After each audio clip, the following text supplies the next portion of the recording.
Au nom du Père, du Fils et du Saint-Esprit, ainsi soit-il. L'évangile d'aujourd'hui nous rapporte cette apparition du Christ aux apôtres et avec cette incrédulité de Thomas qui disparaît, puisqu'il peut enfin voir le Christ ressuscité, le toucher de sa main, de ses doigts, etc.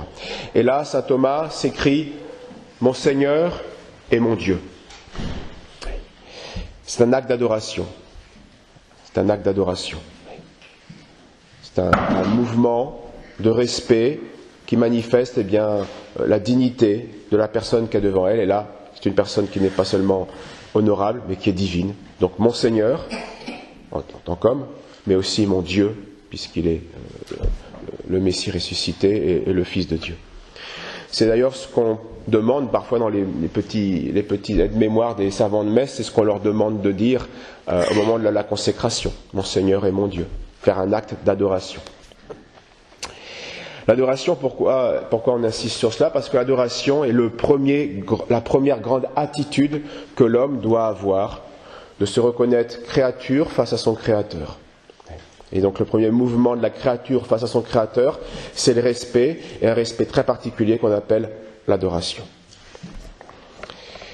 On exalte ainsi le Seigneur pour ce qu'il a fait, on lui doit tout, pour sa puissance aussi qui nous a libérés du mal, etc.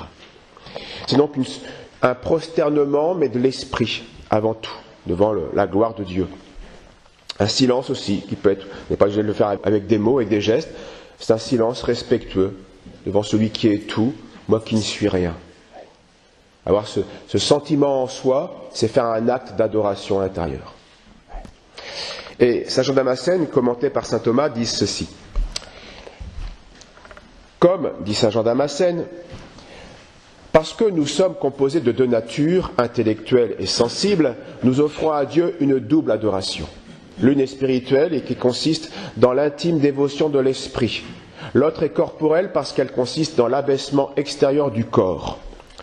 Et parce que dans tous les actes de religion, continue saint Thomas, l'extérieur est relatif à l'intérieur, comme à son principe. Eh bien, l'adoration extérieure est faite en vue de l'adoration intérieure. Les signes d'humilité présentés par le corps excitent notre cœur à se soumettre à Dieu, le sensible étant pour nous le moyen d'accéder à l'intelligible. L'adoration, en grec, se dit prostration, prosternement, prosternation. Et c'est pareil, c'est un mouvement par lequel on se fait tout petit devant celui seul qui est très grand, Dieu. C'est le geste, vous le savez peut-être, du catéchumène avant son baptême. Il se prosterne, il s'allonge et il se couche au sol, en signe d'anéantissement devant l'action que Dieu va faire en lui. C'est le même geste que font le prêtre ou le religieux avant leur ordination ou leur consécration. Ils se prosternent tout le temps des litanies ou d'une prière, d'une consécration, pour le même geste, même symbolique. Vous souvenez-vous, il y a quelques jours, le geste que le prêtre a fait le vendredi saint, pour rappeler l'anéantissement du Christ en tant qu'homme sur la croix, avant de glorifier son Père. Et ce mouvement extérieur doit être l'expression, comme dit saint Thomas, l'expression d'un mouvement intérieur de l'âme. Ces mouvements-là doivent manifester ce que notre esprit pense. L'anéantissement de nous-mêmes, la conscience de notre petitesse, de notre dépendance face à la majesté divine créatrice. J'ai été créé. Je dois tout à celui qui m'a créé. C'est pas rien comme pensée. C'est la première pensée que nous devons avoir. Elle ne doit jamais nous quitter. Elle doit revenir constamment. Et la génuflexion que nous faisons habituellement en passant devant le tabernacle, devant notre Seigneur, n'est qu'une prostration simplifiée, tout simplement. Il est évident que la vie sociale et le culte liturgique ne permettraient pas que chacun d'entre nous se prosterne de tout son corps, etc. Même si c'est ça le sens réel. Mais comprenez bien que ça ne peut être réservé qu'à des moments particuliers. Saint Thomas, toujours, fait cette remarque. Notre génuflexion, c'est un signe d'humilité, aussi de soumission absolue face aux volontés divines. En fléchissant le genou, nous exprimons notre faiblesse devant Dieu. Prosternés, nous protestons que nous ne sommes rien par nous-mêmes. Voilà le sens de notre génuflexion. Ce n'est pas seulement un signe de vénération, c'est aussi ça, mais derrière ça, il y a le sentiment dont nous parlons. Saint Basile donne un autre aspect de cet acte d'adoration. Chaque fois que nous fléchissons les genoux et que nous nous relevons, nous montrons en acte que le péché nous avait jetés à terre et que l'amour de Dieu nous a élevés au ciel. La puissance de la providence divine. Il est évident que seule la foi peut nous faire adorer Dieu. C'est pourquoi seule la foi nous pousse à nous prosterner devant Dieu. Une telle humiliation est totalement étrangère à la culture moderne, à la pensée moderne, qui a orgueilleusement rejeté Dieu, son Créateur, et même sa condition de créature jusqu'à la folie. L'homme moderne ne veut pas être une créature, donc il rejette son Créateur, et il veut être son propre Dieu. Il ne veut pas de lois qu'il n'a pas faites. Il ne se soumettra qu'à des lois qu'il a validées lui-même. Ça s'appelle de l'orgueil. Ça s'appelle se faire Dieu. Il ne le dit pas, mais il agit ainsi. Et ça ne peut finir que dans la folie, comme nous le voyons aujourd'hui, de se faire ses propres lois, puisque l'Écriture dit bien que le commencement de la sagesse, c'est la crainte de Dieu. C'est la conscience que nous ne sommes pas les créateurs, mais des créatures, dépendantes des lois divines. C'est pourquoi un philosophe catholique du début du XXe siècle a pu à juste titre dire que l'homme moderne est bien plus stupide que le plus primitif des sauvages qui avait le sens de la crainte et de la vénération de son Créateur. Oui, un sauvage, même très cruel, qui faisait la chasse, il savait que ce bétail, cette hôte, tout ce qu'il avait, qu'il faisait vivre, avait une harmonie extraordinaire, avait une richesse extraordinaire, et venait d'une intelligence transcendante qu'on ne peut que vénérer parce qu'elle est mystérieuse, mais en tout cas, on voit bien les effets de cette intelligence. N'importe quel primitif avait conscience de cela.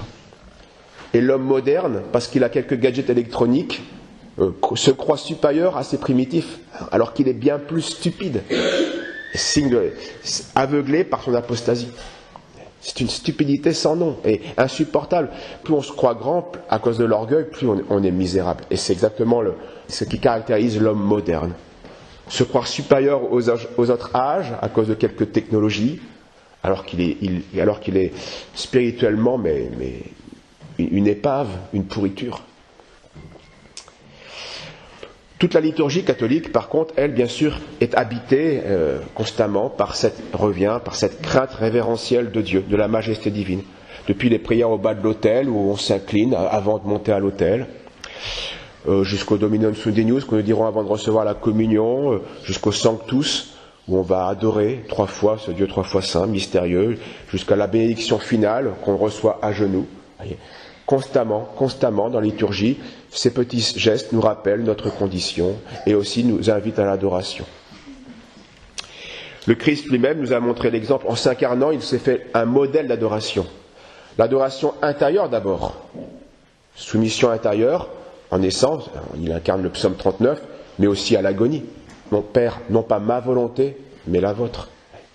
Et puis l'acte d'adoration extérieure sur la croix, à l'obéissance jusqu'à la mort de la croix, où là il s'anéantit pour condescendre aux volontés divines. Donc il y a bien les deux actes d'adoration, l'intérieur d'abord, premier, qui a produit l'extérieur en second, en dernier, de manière ultime, absolue, héroïque. Notre Seigneur, dit saint Augustin, est notre sauveur, celui du corps mystique, et il prie pour nous comme prêtre, il prie en nous comme chef, mais il reçoit nos prières comme Dieu. Le Christ a ces 3 aspects-là. Et c'est pourquoi l'Église latine, peu à peu, a déplacé le tabernacle au centre de l'Église, sur l'autel, pour sensiblement montrer aux fidèles que le Christ n'était pas seulement le centre théologique de l'histoire des hommes, mais aussi, cela se faisait mieux comprendre en le mettant aussi en la place physique, sensible de la liturgie. Ça n'a pas toujours été ainsi, il a fallu plusieurs siècles. Au début, l'autel était nu, il n'y avait rien sur un autel. L'Église primitive donnait l'importance à l'action liturgique. Puis peu à peu, on a associé l'action liturgique avec la présence eucharistique du Christ. En fait, les deux sont liés. Mais cette liaison architecturale ne s'est pas faite en 3 siècles, ça s'est fait sur plusieurs siècles. Et ça a été la révolution conciliaire, malheureusement, a de nouveau dissocié ce qui devait être associé. L'action liturgique du Christ et sa présence qui perdure dans le temps. Tabernacle. L'autel, le tabernacle. C'est lié. Et donc malheureusement, eh bien, cette révolution moderniste qui a détruit peu à peu, qui a pris le pouvoir dans l'Église et qui a détruit la liturgie, alors qu'au début le mouvement liturgique du XIXe siècle était à louer, avait de beaux fruits, ben, peu à peu ça s'est corrompu, avec certains avec de bonnes intentions, d'autres avec de moins bonnes intentions.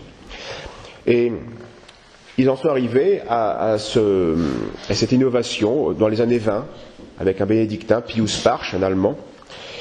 Et ils ont commencé à concevoir la liturgie en faisant un face-à-face entre le prêtre et les fidèles. Voici, écoutez, la critique qu'en fait en 1978 Monseigneur Gambert, qui est un des plus savants liturgistes de la fin du XXe siècle. Le prêtre donc, se tourne vers les fidèles pendant le sacrifice. On croyait faire ainsi revivre une tradition de l'Église primitive. C'était l'argument qu'on donnait. On revient à ce qui se faisait avant. Parce qu'on avait observé dans quelques basiliques romaines que l'autel était ainsi tourné vers le peuple. Ce qui est vrai. À Saint-Pierre de Rome, par exemple, l'autel est bien face au peuple. Mais, c'était superficiel comme remarque, mais on n'avait pas remarqué que dans ces basiliques, contrairement à l'immense majorité des autres églises, ce n'était pas l'abside qui était tournée vers l'Orient, mais l'entrée. Vous savez que les églises, normalement, sont orientées vers l'Est, ce qui est le cas ici, nous sommes plein Est.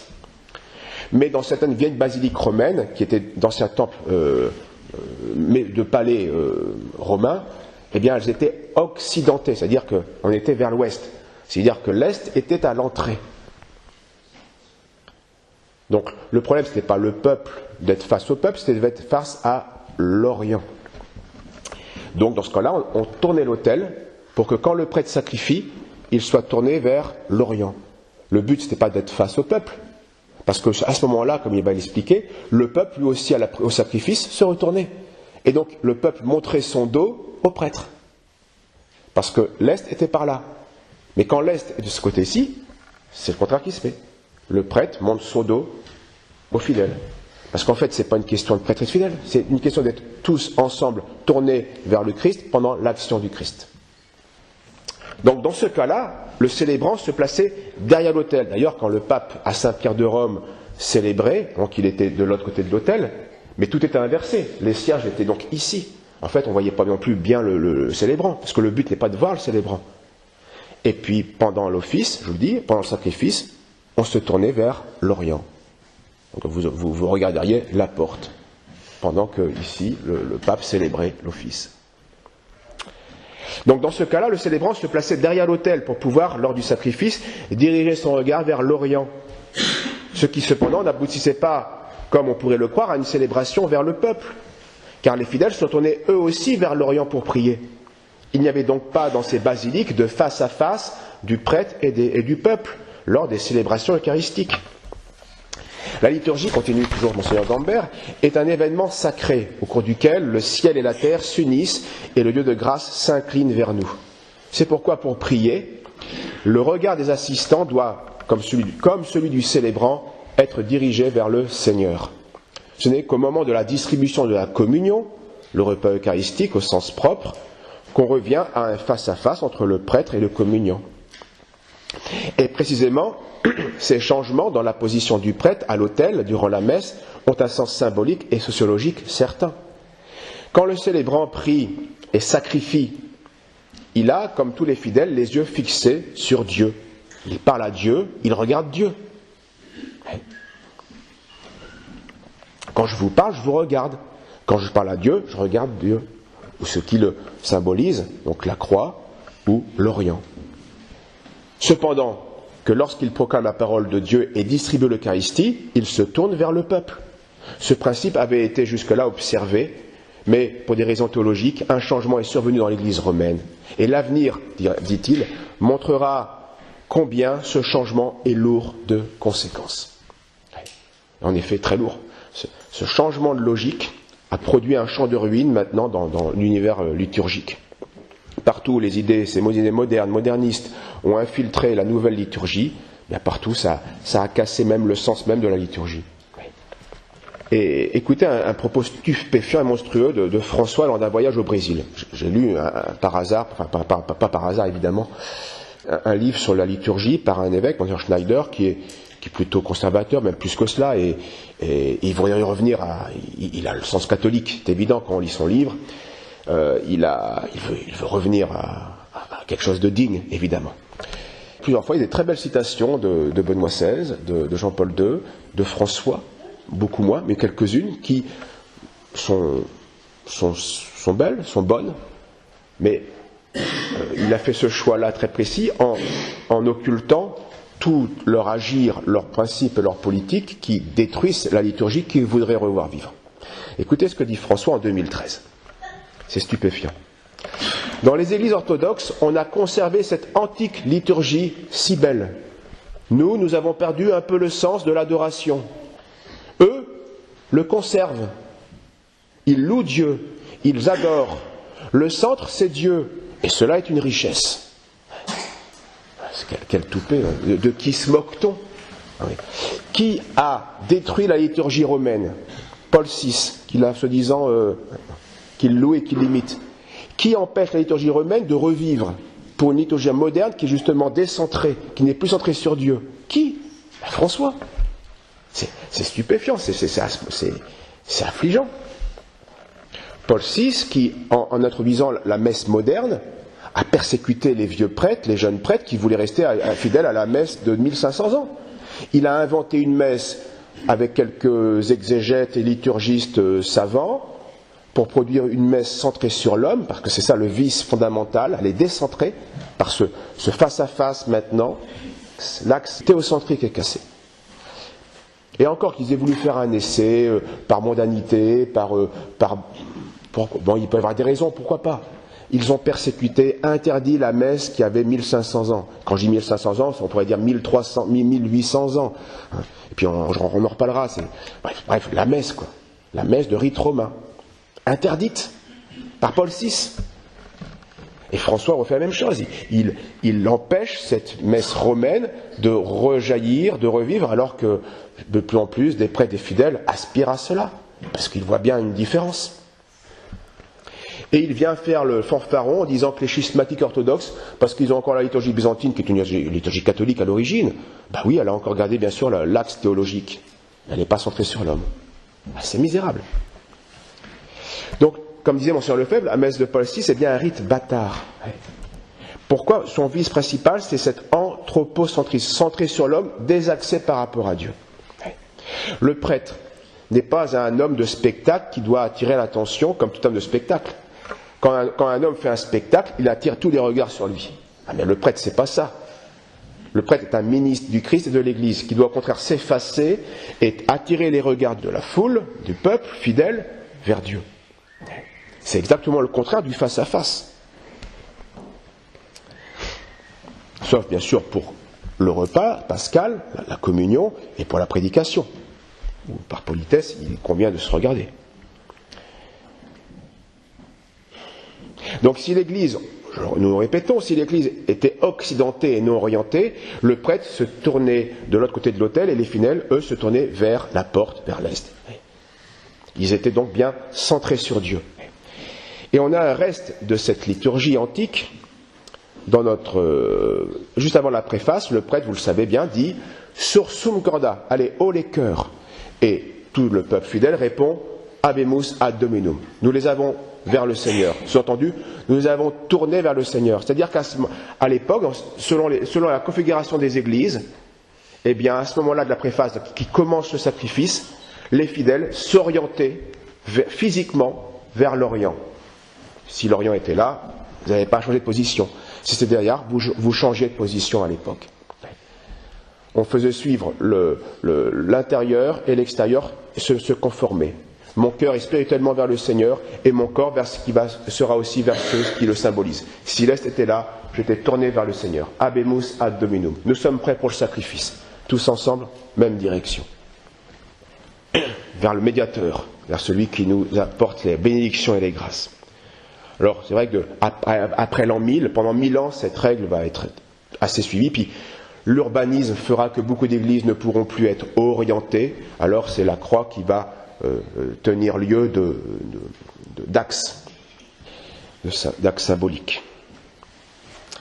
Dans les anciennes liturgies de Saint Basile, copte, on a ces mêmes invitations à s'orienter, mais là explicite, pas comme dans le rite latin où c'est implicite. Dans la liturgie orientale, c'était explicite. Dans la liturgie de Saint Basile, il est dit « Approchez-vous, vous, hommes, et tenez-vous avec respect, et regardez vers l'Orient. » Et dans une prière pareille de Saint Marc, liturgie de Saint Marc, « Regardez vers l'Orient » était dit encore explicitement, juste avant justement la préface, au même moment du « Habemus ad Dominum ». Et cela était propre aux chrétiens. Les Juifs ne se tournaient pas vers l'Orient, parce que justement, c'était les païens qui adoraient le soleil. Donc cette pratique antique, parce que Saint Basile dit que c'est un geste qui vient des apôtres, eh bien était le propre, distinguait bien les chrétiens des Juifs. Et pourquoi cette habitude s'est installée tout de suite? À cause de cette grande prophétie de Malachie, dernier des petits prophètes, qui prophétise non le sacrifice du Christ, ça d'autres prophètes l'ont fait en croix, mais le sacrifice eucharistique du Christ qui va continuer le sacrifice de la croix. Cette prophétie bien connue, je vous la rappelle. Du lever du soleil à son coucher, mon nom est grand parmi les nations, et en tout lieu, on offre à mon nom de l'encens et une oblation pure. Donc un sacrifice pur. En tout lieu, or le Christ a été sacrifié dans un lieu, à Jérusalem, en dehors de la ville. Donc on ne parle pas là du sacrifice sanglant. On parle qu'en tout lieu, il y aura une oblation, un sacrifice pur. Donc celui qui est non sanglant, le sacrifice eucharistique. Et donc le prophète continuait. Car mon nom est grand parmi les nations. Donc parmi les nations, partout. Et on continue un peu plus loin, un chapitre ou deux plus loin. Mais pour vous qui craignez mon nom, se lèvera le soleil de justice. Et de ses rayons viendra la guérison. Donc le soleil de justice, c'est le Christ. Voilà pourquoi le Christ a été tout de suite équiparé, symbolisé par le soleil, de manière évidente, de manière naturelle, par symbolisme naturel, et conforté par ces prédictions des prophètes. Donc, les chrétiens se tournent vers l'Orient non pas pour adorer le soleil comme des païens, qui est l'astre vital, le soleil est l'astre vital pour nos corps, mais on se tournait vers le soleil pour adorer le vrai soleil de nos âmes, celui qui vivifie, dont les rayons nous guérissent, qui est l'être vital de nos âmes. Et donc une liturgie qui n'est plus centrée, une liturgie qui est centrée sur l'homme, où on se fait face à face et qui n'est plus centrée sur Dieu, est une liturgie qui est viciée, qui est défectueuse. La liturgie, c'est le culte de toute l'Église, de tous les membres qui s'unit à la tête pour honorer le Père par le médiateur. Et donc, comme disait un autre liturgiste, malheureusement un savant, mais qui avait des idées un peu originales et puis qui a influencé à la nouvelle messe, même s'il s'est fait dépasser par l'aile gauche, il n'était pas extrémiste comme certains, même s'il a eu une mauvaise influence malheureuse, mais un vrai savant malgré tout, donc c'est Hugman, et il est bien conscient de cette innovation anti-liturgique du face-à-face prêtre et homme. Il était contre, même si ça s'est fait. Et il disait ceci: le prêtre se tient à la tête du peuple, non pas vers le peuple, mais à la tête du peuple. Toute la communauté ensemble est semblable comme à une grande procession qui, sous la conduite du prêtre, se dirige vers l'Orient, vers le soleil, vers le Christ Seigneur, pour offrir avec lui le sacrifice à Dieu. Donc il y a une procession, c'est hiérarchisé, mais on va tous dans le même sens. Et en fait, c'est une même action à laquelle nous participons, grâce au Christ. Alors, adorons ainsi, pensons à tous ces symboles pour que ces actions extérieures que nous faisons, renouvellent les pensées intérieures pour que notre culte soit agréable à Dieu. Pensons ainsi à adorer vraiment Dieu, et ainsi, nous serons victorieux du monde par notre foi. Nous adorons le Jésus-Christ qui est venu, comme le dit l'Épître, qui est venu non pas seulement avec l'eau, mais avec le sang, c'est-à-dire non pas avec sa vertu divine qui va purifier comme l'eau, mais avec le sang en s'incarnant par sa nature humaine et par son sacrifice. Et c'est ce à quoi nous participons, c'est ce à quoi nous avons le privilège, la grâce de participer par notre caractère baptismal. Nous pouvons offrir à notre degré, à notre manière, faire un dans le corps mystique et donc participer au sacrifice du Christ. Au nom du Père, du Fils et du Saint-Esprit, ainsi soit-il.